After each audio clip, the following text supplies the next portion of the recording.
प्यारे बच्चों, ये जो पोयम आपके सामने लिखा हुआ है ये इंटरमीडिएट की कक्षा अब क्लास 12th के जो बच्चे हैं यूपी बोर्ड उनका ये 6वें नंबर का पोयम है। ला बेले dam sense mercy, John Keats का लिखा हुआ। ला बेले dam sense mercy John Keats का लिखा हुआ पोयम है जो एक फ्रेंच भाषा में लिखा हुआ है, फ्रेंच लैंग्वेज में लिखा हुआ है, फ्रेंच लैंग्वेज में लिखा हुआ है, जिसका मतलब होता है a beautiful lady without mercy. A beautiful lady without mercy, या कहीं कहीं किताबों में लिखा रहता है the beautiful lady without mercy.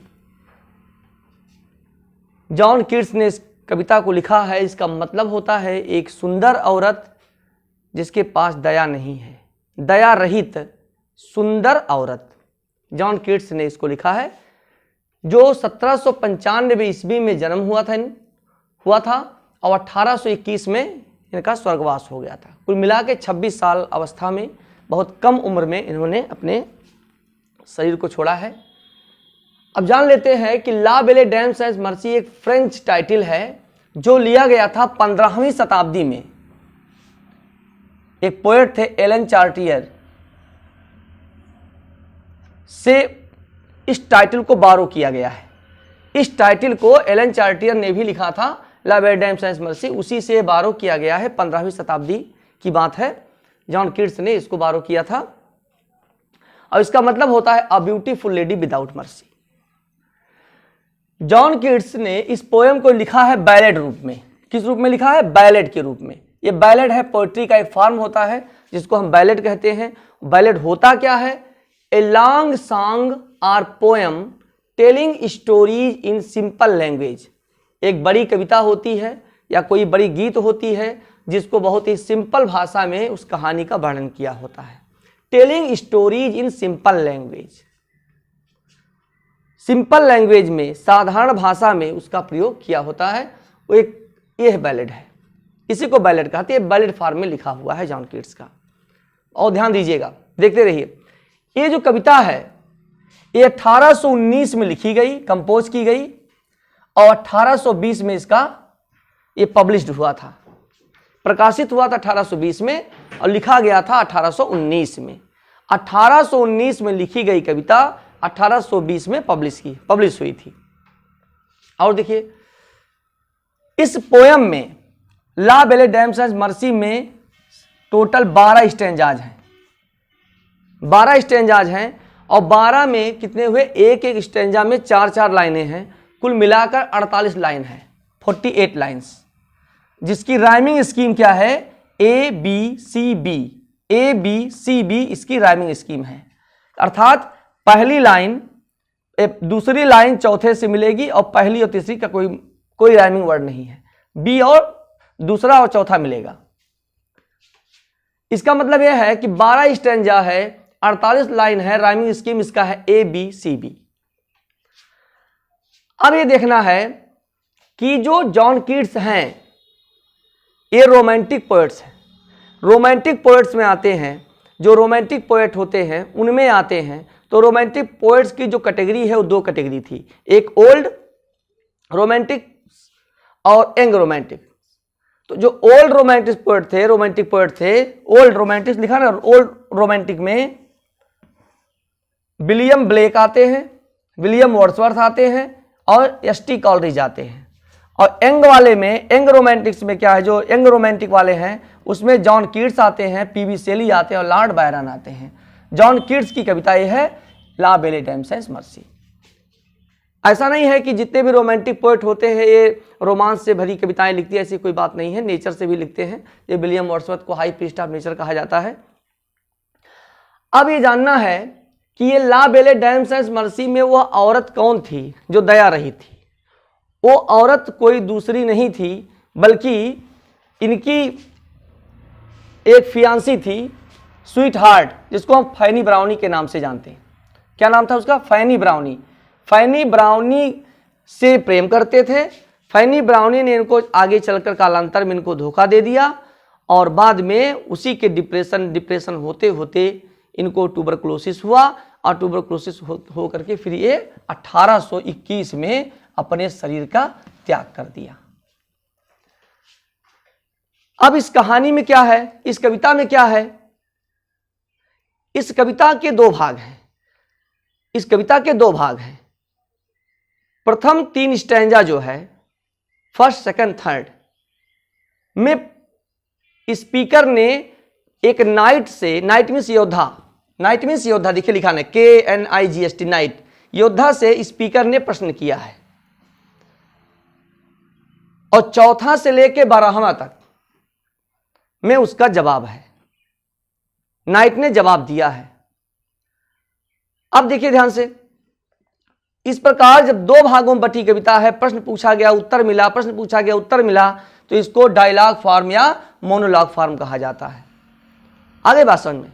तो अब देखिए कविता क्या है। कविता बहुत सुंदर है, बहुत अच्छी कविता है, ध्यान से पढ़िए, मन लगा के पढ़िए। देखिए कैसी कविता जॉन कीट्स ने लिखा है। अब स्पीकर उस नाइट से पूछता है, हे नाइट, देखिए पहला स्टैंजा देखिए, ध्यान से देखिए, हम पढ़ रहे हैं, इसको पढ़ रहे हैं, ध्यान से देखिए आप। पहला स्टैंजा है, O what can ail thee knight at arms alone and palely loitering, the sage has withered from the lake and no bird sing। हे योद्धा, हे अस्त्र शस्त्र से सुसज्जित योद्धा, आर्म्स में होता है अस्त्र शस्त्र से सुसज्जित योद्धा, हे अस्त्र शस्त्र से सुसज्जित योद्धा, तुम्हें किस बात का कष्ट है? व्हाट कैन एल मीन्स कष्ट, एल मीन्स कष्ट, AIL, एल मीन्स कष्ट, तुम्हें किस बात का कष्ट है और तुम क्या कर रहे हो? एलोन एंड पेलली लॉइटरिंग, अकेले और पीले पीले हो करके इधर क्यों लॉइटर कर रहे हो? लॉइटर मीन्स होता है वांडर, मीन्स घूमना, भटकना। क्यों भटक रहे हो पीले बनकर? अकेले क्यों भटक रहे हो? किस बात का कष्ट है? द सेज has withered from the lake, lake means झील, झील के पड़ोस की, झील के बगल की जो घास है वो सब सूख चुकी है।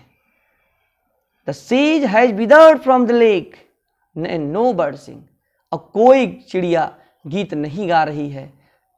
सब झील के बगल जो घास है, झाड़ी है, वो समाप्त हो चुकी है।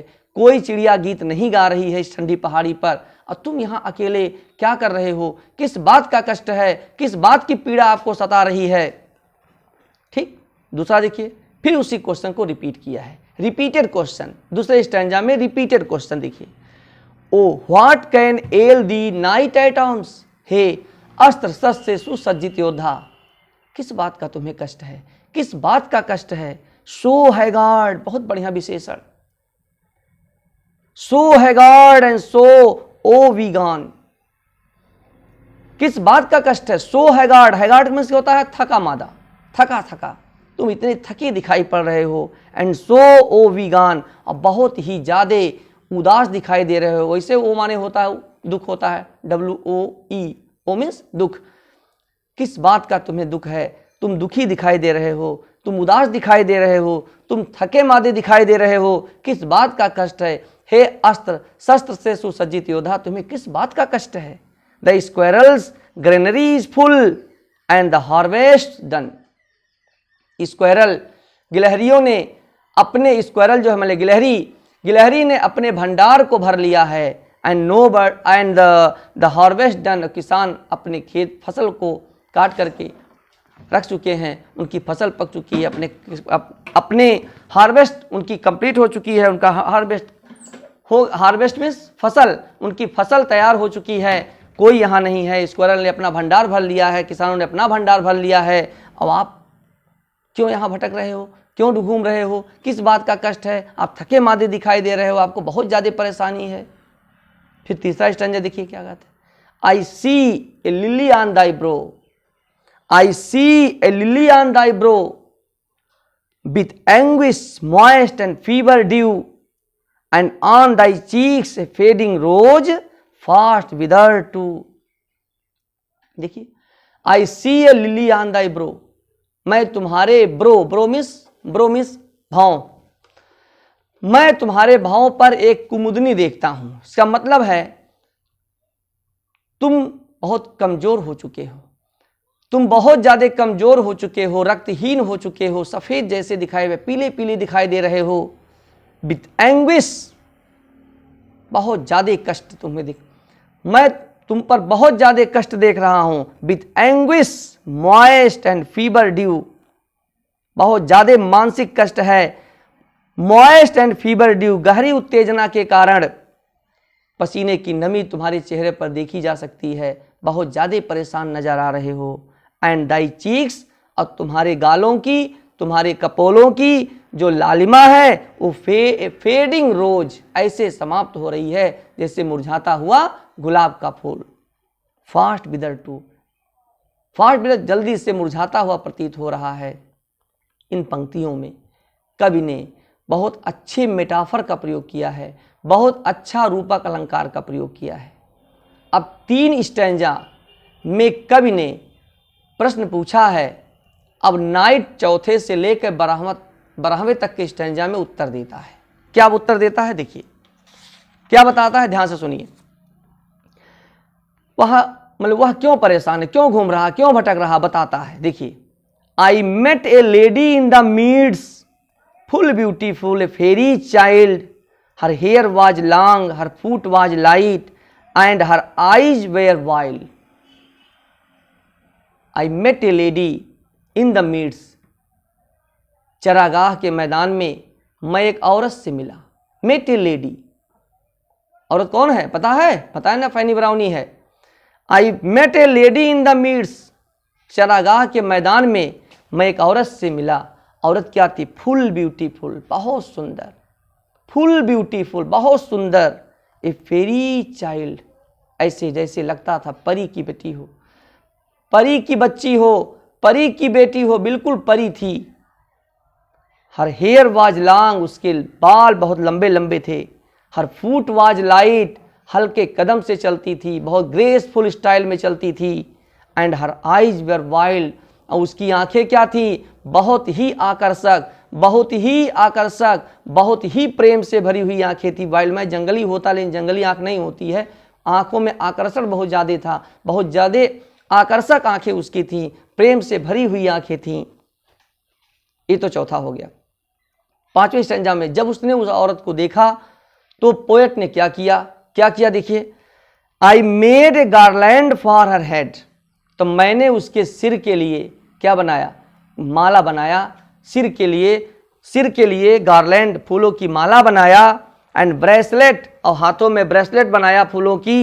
And fragrant zone, fragrant zone means खुशबूदार करधनी बनाया। सी लुक्ड एट मी, वह मेरी ओर देखी। And at she did love, ऐसे देखी जैसे वह मुझे प्रेम कर रही हो, मुझसे प्यार कर रही हो। एंड मेड स्वीट मोन, और मधुर आहें भरी, मधुर आहें भरी। आगे समझ में? नेक्स्ट देखिए, तो मैंने क्या किया फिर आगे? I set her on my pacing steed, तो मैंने उसे अपने तेज गति से चलने वाले घोड़े पर बैठा लिया। देखिए, स्टीड माने होता घोड़ा, पेसिंग माने तेज गति से चलने वाले घोड़े के ऊपर बैठाया। And nothing else saw all day long, for sidelong would she bend and sing a fairy song. तो मैंने पूरे दिन, and nothing else saw all day long, मैंने पूरी दिन किसी को नहीं देखा, कुछ नहीं देखा, सिर्फ उसको देखता रहा, सिर्फ उस औरत को देखता रहा। फॉर साइड लॉन्ग, वह एक तरफ झुकी हुई थी। वुड सी बेंड, एक तरफ झुकी हुई थी। And sing a fairy song, और एक परियों वाले गीत गा रही थी। आ गया समझ में?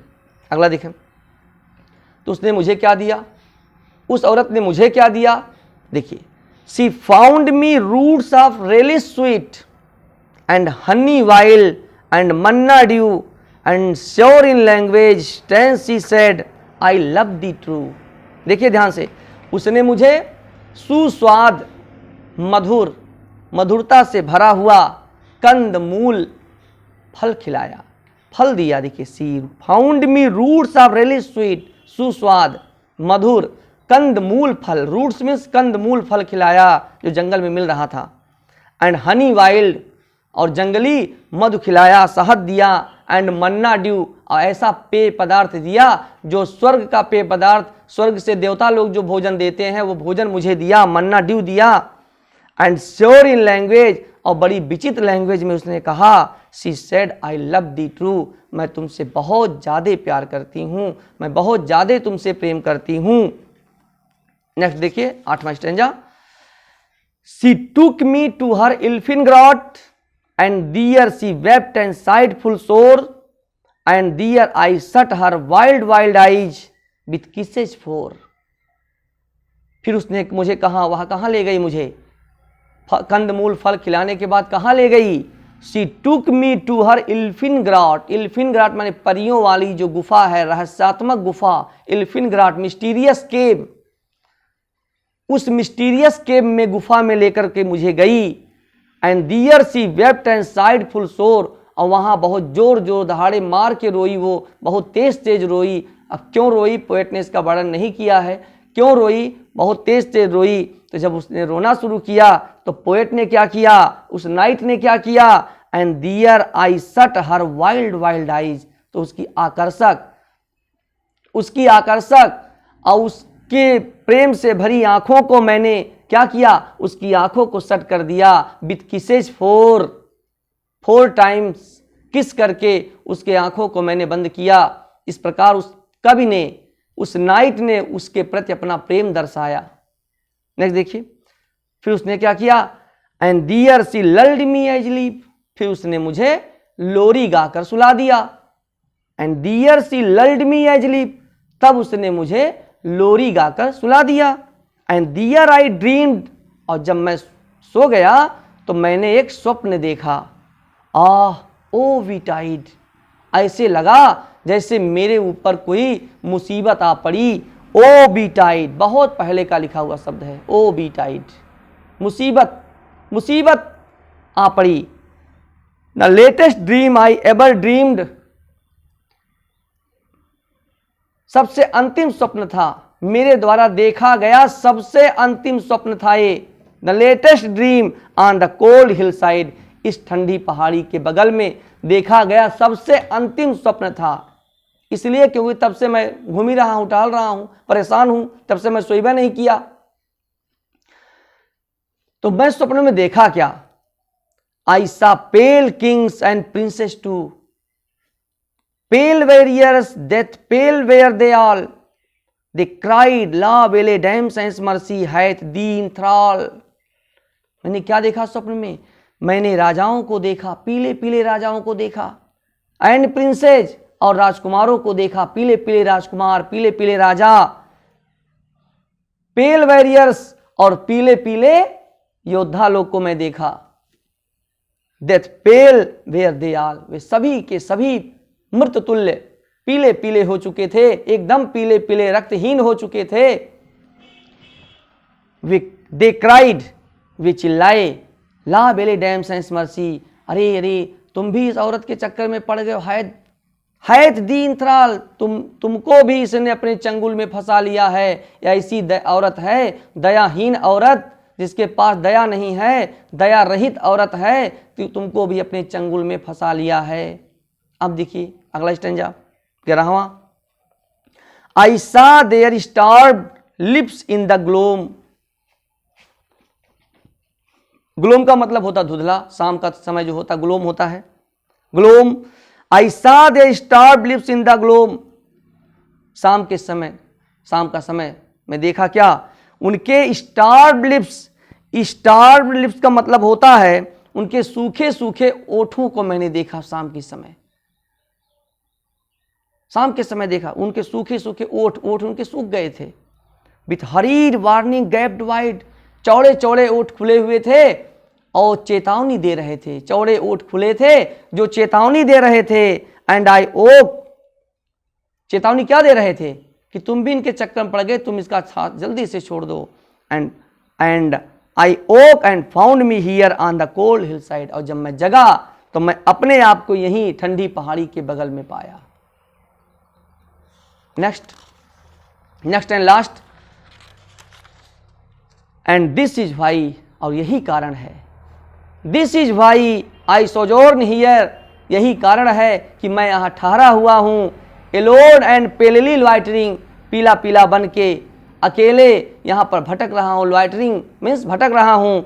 दो द सेज has withered from the lake, यद्यपि उस झील के बगल की घास समाप्त हो चुकी है। एंड नो बर्ड सिंग, कोई पक्षी गीत नहीं गा रही है। इस यही कारण है कि मैं यहाँ ठहरा हूँ।